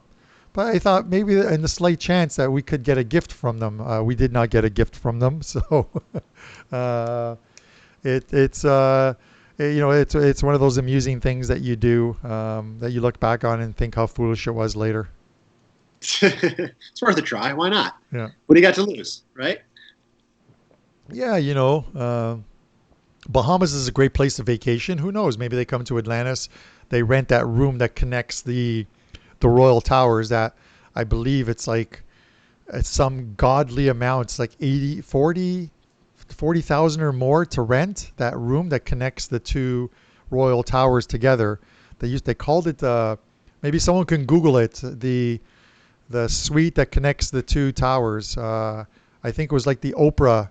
Originally, it was Oprah had rented it for like 40K or 50K back in the day. I'm not sure what they rented out for, but it's just a huge suite that connects the two royal towers together. That only celebrities pay for and stuff. So if you want to see, if you're an NBA fan, the best time to travel is right after the first round of the playoffs are over. Go to Atlantis, Bahamas. You see a ton of NBA players take their families down there. They stay, whether it's the Royal Towers or the Cove. They love that place. I love that place. And when Bahamas reopens, I will be taking my wife on vacation to make up for the 16 hours of soccer I watch every day. Got another free kick coming here. Are we going to go back-to-back for Ronaldo? Who takes this one? That's a 6th yellow card. It looks like. Abel. I see Abel mentioned the Wolves Arsenal game. How's that going so far? I don't have it on right now, but that's a game I definitely want to watch. That starts at 12:30. Actually, I hadn't refreshed my browser to see it. We're 19 minutes in on that game, and it looks like it's scoreless. Yeah, I'm going to catch the second half of that one after we're done. Yeah, I'll monitor some for you guys. I'll switch over here, and while the Juve game is on and Nick's monitoring that one, as far as betting lines go, I will monitor the Wolves game for you guys. It's a weird game. I think I had some guy tweet to me once. He's like, "Can you stop taking Arsenal?" Because we had lost like a couple times in a row with Arsenal. They're a decent team. They're much better at home than they are away. So we'll see how they do today. The betting line has me a touch confused because I would have thought Wolves would have been closer to plus 110, even money, maybe minus 110, but they're plus 140. The Yeah. draws plus 187, and maybe they're looking at Arsenal have won 3 games, 3 straight games, one being an FA Cup quarterfinal win. But they're the type of team that if Wolves score first, that game I think is over. So Yeah, they um, so good defensively. yeah, they don't fare. Last year they were terrible on the road. Sometimes teams just go through these things. If you remember the Manchester United team of, was it 2 years back, where they had something like 10 draws at home or something like that. They just could not win at home.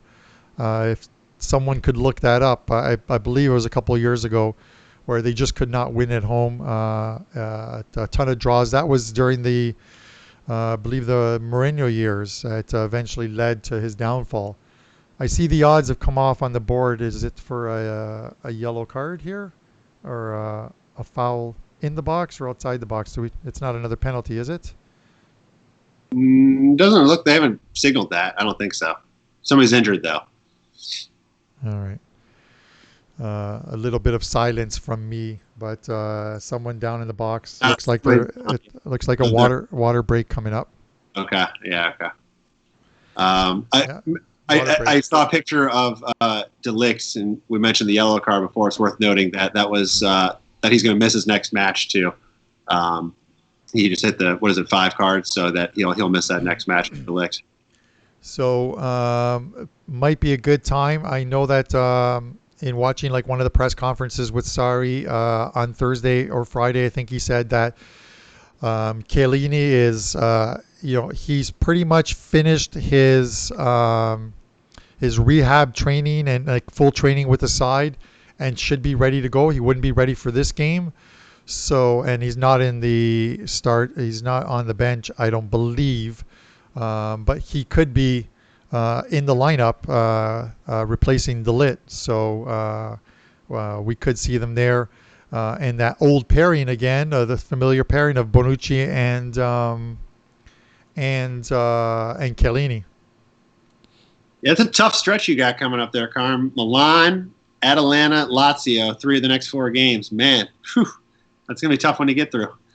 No, Jason asks if we're watching this on ESPN Plus. We're actually watching this live on the betting app.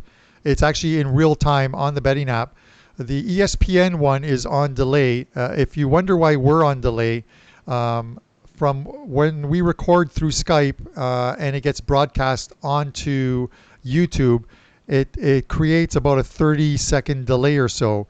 So we're watching and commentating in real time, and you guys are getting what we're seeing probably about 20 to 25 seconds later.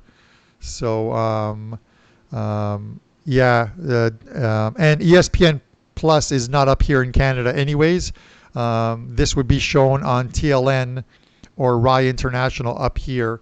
And even those channels up here are probably on about a 20-second delay. So the best option to watch this game, for especially if you're live betting, is on an app on my computer, which is in this case is Bet365, and we're watching it live on there and betting in real time. So you guys get that about 20 seconds later.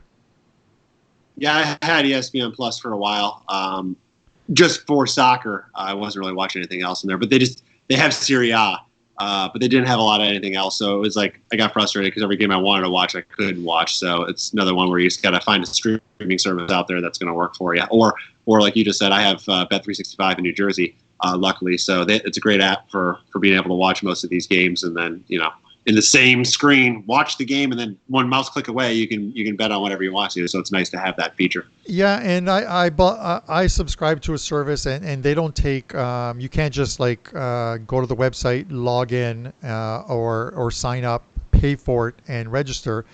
They take maybe 2 or 3 times a year. They do referral codes where they'll send someone like me, subscribers, they'll send you a message that you can invite a couple people and they can pay. And I pay about $60 for 6 months, which is well, $10 a month. But you can find all the top games in like Serie A, EPL, Bundesliga, League One. They'll have other games as well too, like from the Portugal League, the Premier League, all the MLS games. And I know Nick has used my site to watch some games and stuff. What I haven't taught Nick yet to do on that site is you can watch 6 games at one time, which is absolutely fantastic. Have you done it? Yeah, the multi-feature. The multi-feature. I usually do where it's 4 because then it's nice and balanced in the corners. Yeah. But yeah, I've seen you could do up to 6, and I struggle. I'm like, man, where do I look? Where do I look? There's so much action going on. Then I always tend to miss the goal wherever it happens. Yeah. So what I'll actually do is, before we get back to this game, is I will load the 6 games onto my computer on the sort of the 6 split screen multi-view, and then I Chromecast it to my TV. So then on my big screen TV, I've got 6 games going, and I've got the laptop by me. And if I see that there's something action happening in one, I'll go full screen on the one big game that something's happening, and then just reduce it back to the multi-screen level. Yeah, that's awesome. I have a Mac, so I gotta get the Apple TV to cast it to my TV because Apple, they just don't like to talk to anybody else but themselves. Yeah. Well, you know what I mean? There's even with like Apple TV or like on your computer on a Mac, I think you can still cast it to your TV by doing, I think, share screen. And then you just share your screen to the TV. So that could be an option. That was a good 3-on-1 opportunity for Juve there. Tried to cross it, and the one Torino player got in the way. So if you're liking Wolves, just to let you guys know, the Wolves game, 27 minutes in, they're still scoreless. Wolves are plus 150. The draw is plus 175, and Arsenal are plus 240. In that game. So the halftime draw is minus 225. Still a little too high to want to take it, and we missed out on any type of a price on that before. The match total, 1.5 goals, is split at minus 110 both ways. So it's one of those ones where they're likely not expecting a lot of goals in this game. So if you were thinking under before and missed out on the 2.5 or 2.5, whatever it was, the minus 1.5 is still available at minus 110. Not being able to watch the game and just watching sort of the metrics of the game and the stats, I can't really tell you how the flow of the game is going right now. Wolves is one of those games that it's like you always have to look at the unders in their games, right? They're such a sound defensive side.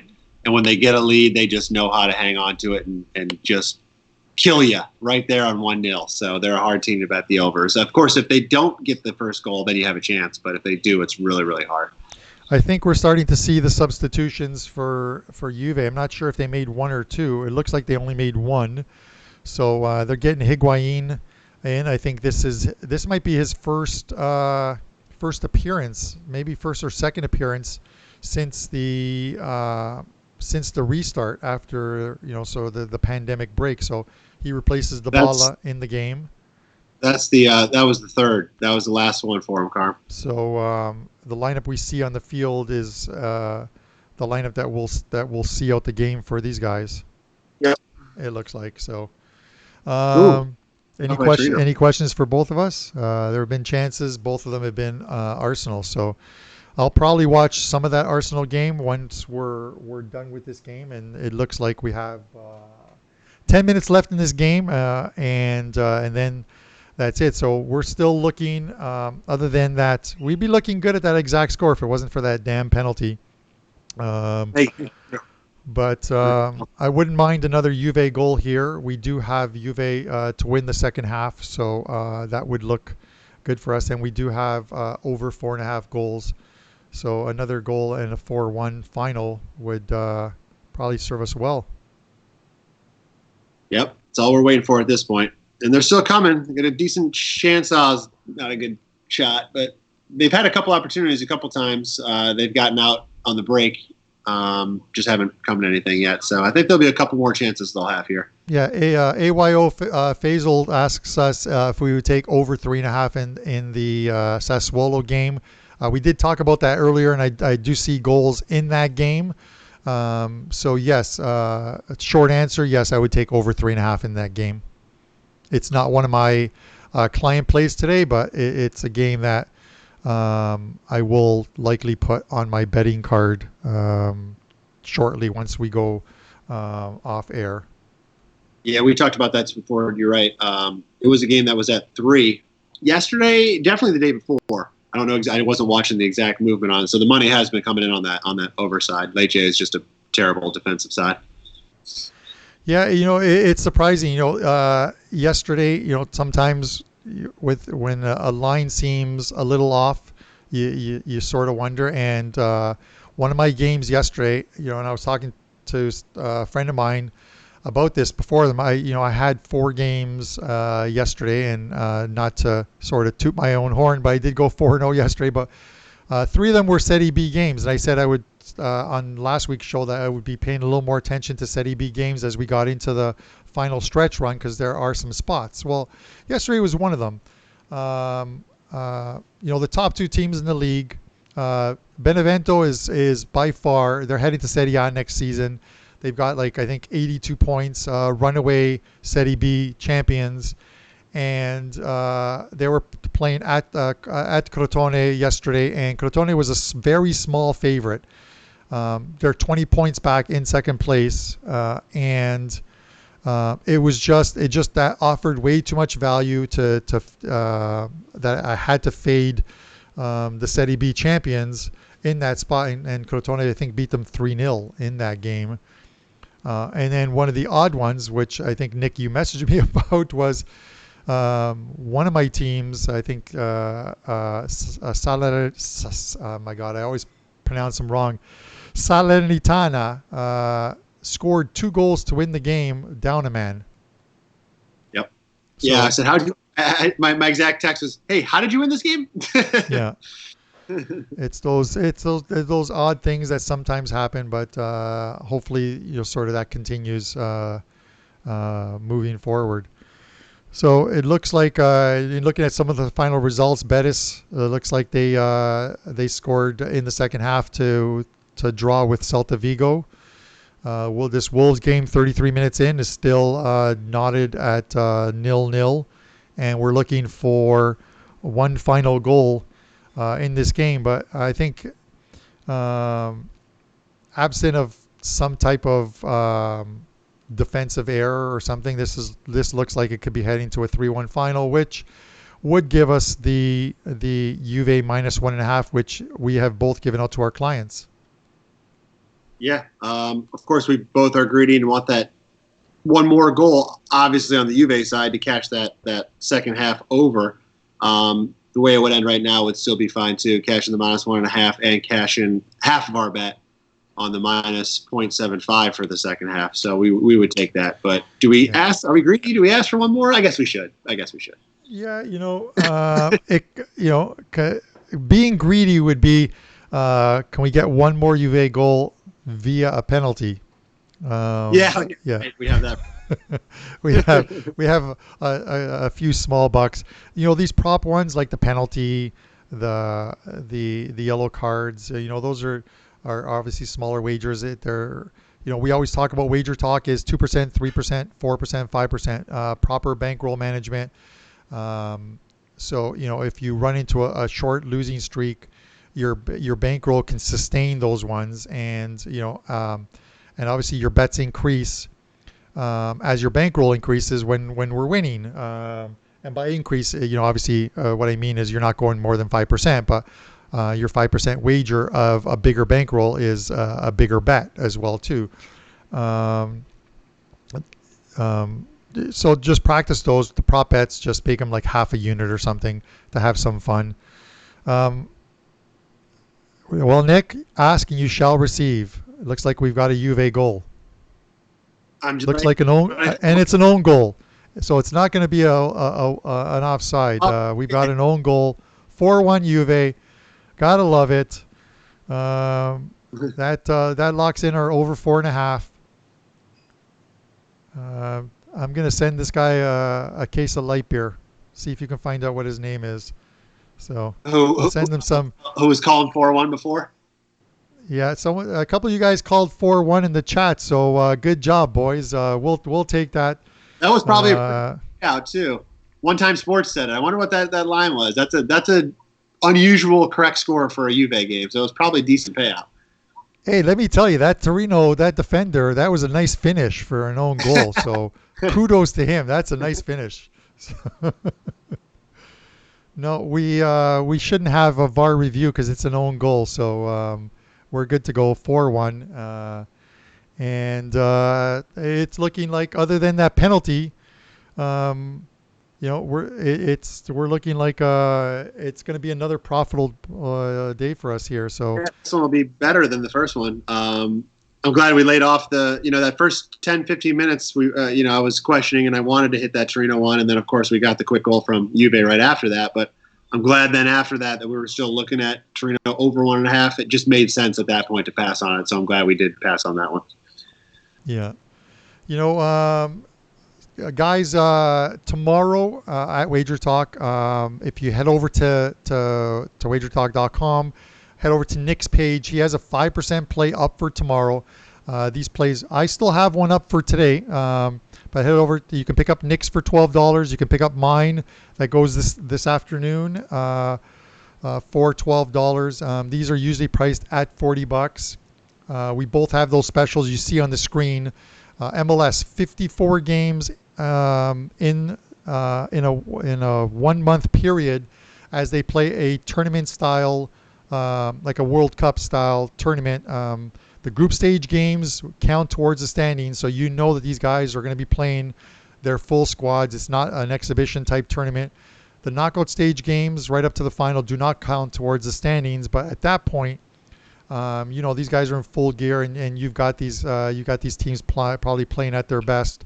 54 games, you'll get a side total or a prop on every single bet from either Nick or I if you pick up that package, or use the code July50 and get 30 days of soccer for $149 and get every single play on the board in soccer, obviously with EPL, La Liga, and Serie A playing pretty much every single day there are games. So a ton of action until basketball and hockey come back, and football right around the corner. So you can pick that up at WagerTalk.com.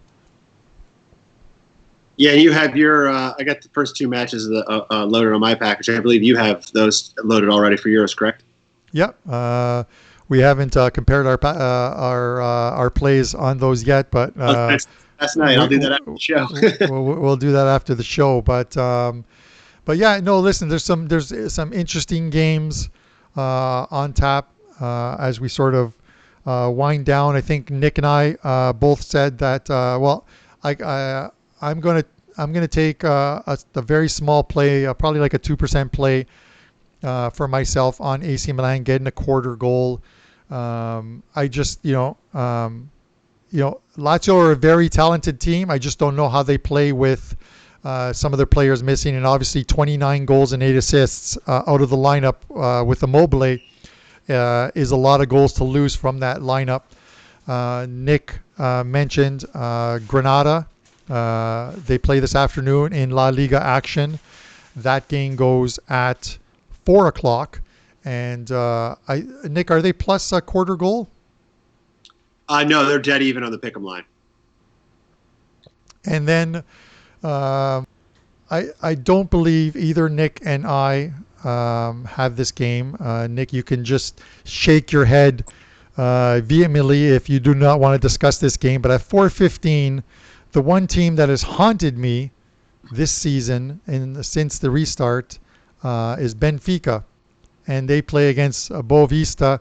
The only positives I can take from this game is I believe their manager resigned after their loss last week. Did he?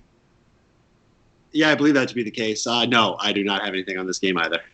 They have been a tough team to bet on this since the restart. Just Yeah, brutal. they Uh, they had that. Well, it was going to be a battle to see who wins that title along with FC Porto. yeah. I think it's Porto's now to lose. I just don't see that happening. Both teams will go on to compete in Champions League next season as Sporting. Although they're playing extremely well, they're just too far back in third to take one of those Champions League spots away from the top two. The Robert S. I see says, thanks for the advice not taking the total corners. I guess that means I don't see the number that he didn't get the over 13.5. He switched the goals instead. It's sitting at 13 right now. Oh, is it? So, Okay.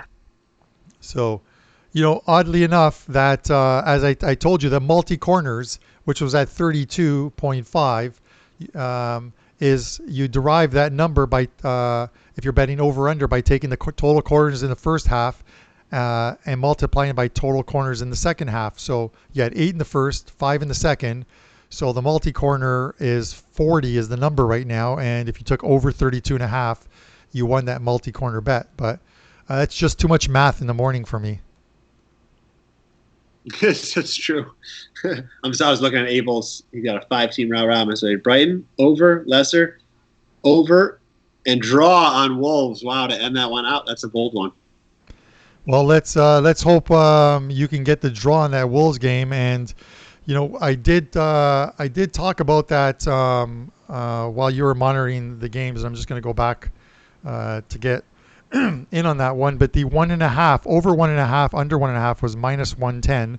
The 1.5 total now is plus 130 on the over and minus 163. So if you didn't take advantage of that under minus 1.5. And that was at the 30-minute mark. It's now at minus 163. There's no value in that at all anymore. And then the bet on Wolves. Sorry to interrupt. The bet to make on Wolves, and we've seen it every game so far since the restart, is them to win the second half. Right? They're like the best team in Europe, definitely in the Premier League as far as winning second halves and having a goal differential in their favor in the second half. They're phenomenal after the break. Yeah. Did Juve get a late corner here, or no? I say that as Arsenal looks like they might be scoring here. There's an alert on Flash Score. Yeah, Arsenal did score. Arsenal's up 1-0, and I think there was another corner in the game, so that might have made it 14 corners. Literally in the last 5 seconds. Last 5 seconds of the game, it's either a corner or a throw-in. I'm not really sure what's going on there. It hasn't appeared up on the screen as of yet, and they've blown the final whistle. So the game is over.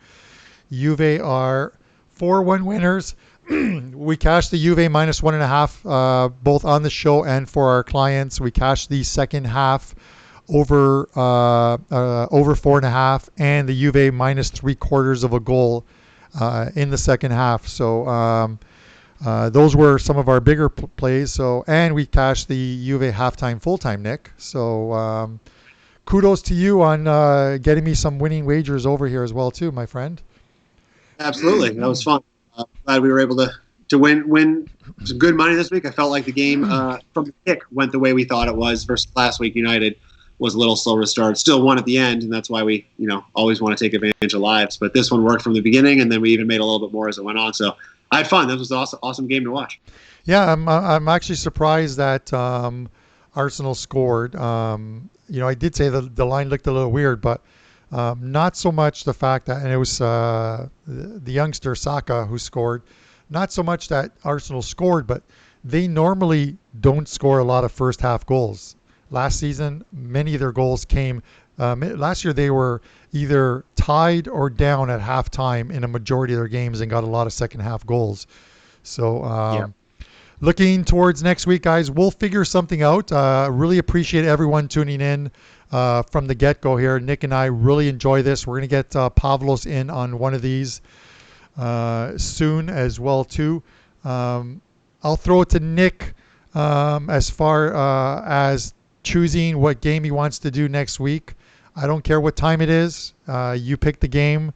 because you do have a little one on your end, so I know time is a little tough for you as well too. So you decided the game. You don't have to make a decision now, and we'll be back making more wagers for you guys in our chat group, and we really appreciate you guys watching. Nick? Yeah, the game that we want to do is Juve Atalanta. So I'll check with the boss, make sure I can clear my schedule for that time frame. As long as I do my chores earlier before that, I think we should be good. All right, guys. Again, head over to WagerTalk.com as we close this show out. I appreciate you guys watching it, commenting, asking questions. It's great because it keeps us with something to talk about other than those silent moments where I'm staring at the screen trying to figure out what is going on. Nick has a 5% play up tomorrow at WagerTalk. Pick it up for $12, regular $40. I've got one going this afternoon, $12 as well too. And thanks for watching, guys. We'll see you next week.